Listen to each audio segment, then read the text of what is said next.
Hi folks, it's been a while since I've posted a video. Haven't been teaching for a few months over the summer and been doing a bit of other things in the meantime, taking some holidays, doing some research, getting a few other things done. Anyway, teaching's back in session again now, and so I'm going to start filming some more demo videos as I go on through the year. And today I'm going to do a demo called the photoelectric effect. It's a painfully difficult demo in my humble opinion. I've tried it for 3 years now, and this is the first year that I've ever managed to get it to work in front of a class. It's a really fussy experiment because you've got charges on things, and if the air is too humid or it's not humid enough, it's really hard to get it stable and to behave itself. And for some reason it seems to be working today, so I think I might take this opportunity to videotape it and see how we go. So the experiment itself is actually kind of a simple thing. What you do is you have a metal plate, and if you shine a UV light on it, what it does is the UV light provides energy for the electrons to be liberated, and if you have a negative charge on this plate on the top, the negative charge goes away, and if you have no charge on this plate on the top, it ends up with a positive charge on the plate. And so the way we can measure that is using a thing called an electrometer. So here's our metal plate on the top, it's just a piece of aluminium, and it goes into this shaft on the top of the electrometer, which has a vane connected on a rotating point in the middle. And so if there's no charge on this thing, the vane will sit perfectly upright.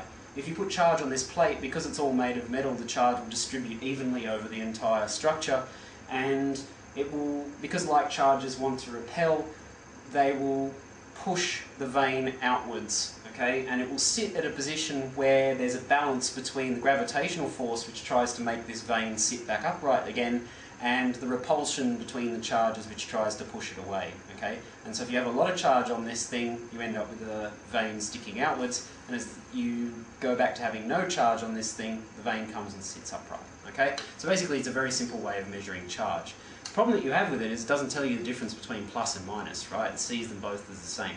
If the vane's upright, it's got no charge. If the vane's out, it's got charge on it. Could be plus, could be minus, has the same effect. Okay, so we have this thing, it's grounded at the moment, there's no charge on it. I can take a plastic rod, you can see it here, and a piece of wool, and I can rub the two together. And of course, as you probably know from high school, this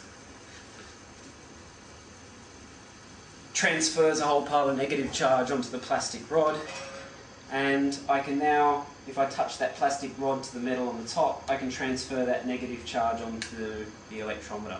And you can see there we have the electrometer needle pointing outwards. There's a negative charge on the plate on the top of the electrometer. So if I now take a UV lamp, you can see it glowing away there, and I shine it on the plate on the top. The photoelectric effect occurs. The UV lamp provides the energy for the electrons to escape from the metal. The charge gradually decreases, and eventually the charge on the plate disappears and there's no charge left. Okay? Now, just to convince you that this is an effect due to the UV light, we can charge our electrometer up again.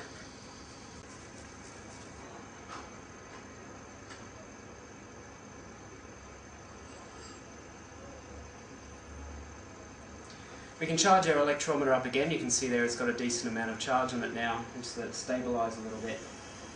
And I can prove to you that it's the UV light that causes this effect by using a piece of glass to stop the UV light from getting to the metal plate on the top. Most of you will be aware of glass being quite good at knocking out UV light. If you've ever had a condition known as trucker's arm, sometimes happens when you're driving away on holidays. If you're in the driver's seat and you have the driver's window open, you'll get sunburn on this arm because the sun comes through the open window and burns your arm.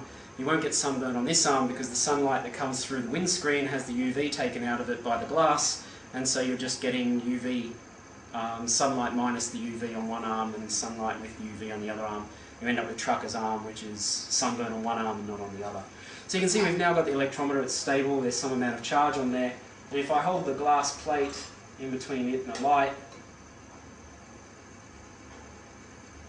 you can see that that charge isn't going away on the plate on top.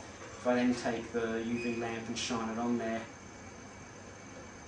I can get the charge to disappear off the top. Okay?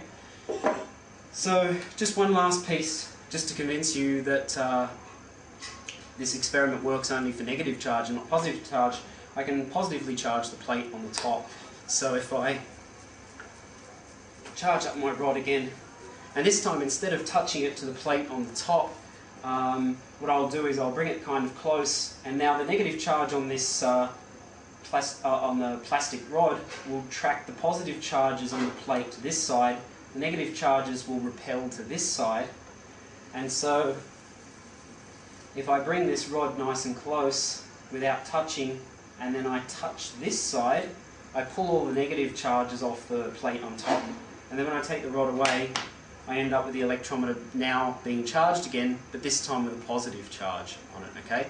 And now what will happen is the UV light will come in and it will liberate electrons from the plate, but because it's positively charged, they'll immediately be attracted back to the plate again, okay? And so what we should find is that this thing, the charge of this plate on the top, doesn't change when I shine the UV lamp on it.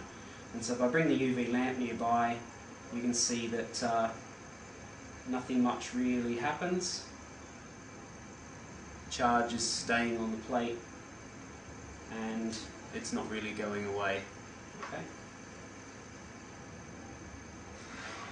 Anyway, quite a fussy little demo. It often doesn't work and you have to do repeated takes to try and get it to behave itself.